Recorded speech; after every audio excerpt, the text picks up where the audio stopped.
Pukulan keras Yaakob Sayuri ke gawang Jaime Abdullah nyaring melengkapi kemenangan telak 7-0 Indonesia atas Brunei Darussalam di ajang Piala AFF 2022. Gol tersebut menjawab kepercayaan yang diberikan pelatih Sinteyong kepadanya. Jalan panjang dan berliku telah Yaakob lewati untuk mencapai titik itu. Jauh sebelum namanya dilirik oleh Coach Shin, ia hanyalah bocah asal Kepulauan Yapen yang bermain bola dari kampung ke kampung. Dan kini, ia telah menjadi permata baru dari timur di Piala AFF 2022. Sejak kecil, Yaakob Sayuri bersama saudara kembarnya, Yance Sayuri, sudah jatuh hati dengan olahraga sepak bola. Tanpa alas kaki, pantai dan halaman rumah pun jadi saksi Yaakob mengolah si kulit pudar. Bakatnya tercium oleh legenda sepak bola Papua, Edward Ifakdalam. Dengan skill olah bola yang masih mentah, tahun 2018 Yaakob Sayuri memberanikan diri bergabung dengan klub Liga 3 Papua, Persemi Mimika. Di sanalah perjalanan karirnya mulai tertata. Oleh Edward Ifakdalam, Sayuri diajari bagaimana bermain sepak bola yang benar. Tidak hanya itu, Ifakdalam juga mengajari Sayuri bersikap baik di dalam maupun di luar lapangan. Bersama Persemi Mimika, nama Yaakob Sayuri mulai diperhitungkan usai menjadi top scorer di kompetisi Liga 3 Zona Papua dengan koleksi 13 gol dari 10 pertandingan. Jadi, tak heran apabila pemain berusia 25 tahun itu menyebut kakak Edward Ifakdalam sosok paling berjasa dalam karir sepak bolanya.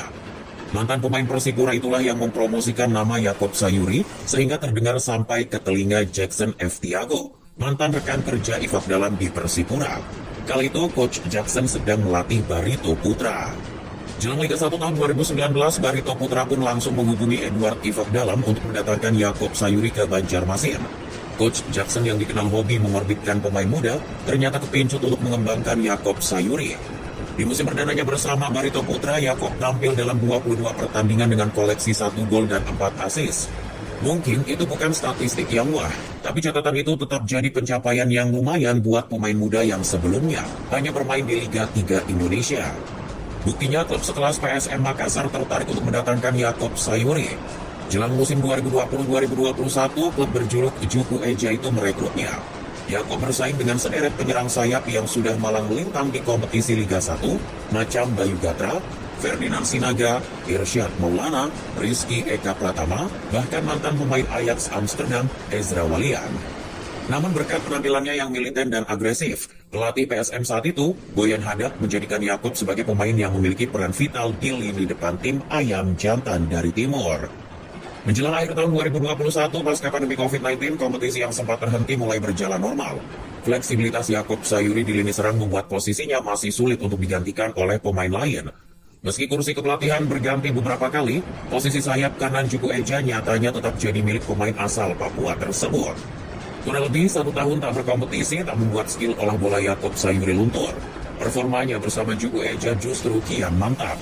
Berhadapan dengan tim-tim wakil Asia Tenggara di kompetisi AFC Cup, Yaakob Sayuri justru mencuri perhatian. Dari 7 pertandingan yang dimainkan, Yaakob berkontribusi dalam 5 gol yang dicetak oleh PSM. Sedangkan di Liga Indonesia, performa Yaakob Sayuri juga tak kalah gahar. Meski tak selalu mencetak gol di setiap laga, peran Yaakob di lini serang sangat efisien. Yaakob yang doyan menyisir pertahanan lawan dari sisi kanan, seringkali membuat bek lawan sulit mengikuti gerakan cepat khas pemain Papua. Pergerakan Yaakob Sayuri di sisi kanan juga dapat menarik perhatian bek lawan, sehingga rekan satu timnya bisa memanfaatkan celah di sepertiga area pertahanan lawan. Selain kecepatan dan naluri mencetak gol yang tinggi, Yaakob juga memiliki kualitas umpan silang yang cukup apik. Sesekali umpan-umpannya dari sisi sayap cukup merepotkan barisan pertahanan lawan dan berbuah gol bagi PSM.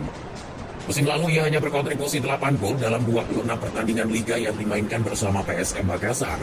Sedangkan musim ini, ia sudah berkontribusi 7 gol hanya dalam 9 pertandingan Liga Indonesia. Jumlah itu dipercaya akan terus meningkat di paruh kedua musim 2022-2023. Pamor Yaakob Sayuri kian melonjak kalau namanya masuk dalam daftar pemain yang dipanggil Sinteyong untuk laga uji coba melawan Curaçao akhir September lalu. Ini jadi lompatan karir yang sangat pesat. Dari klub Liga 3, Yaakob Sayuri bisa merasakan bermain sepak bola dengan mengenakan seragam berlambangkan Garuda di dadanya. Yaakob bermain di 2 pertandingan melawan Curaçao. Menariknya, ia tak dipasang di posisi sebagaimana di PSM. Sinteyong justru memasangnya sebagai bek kanan, menggantikan Asnawi Mangkualam.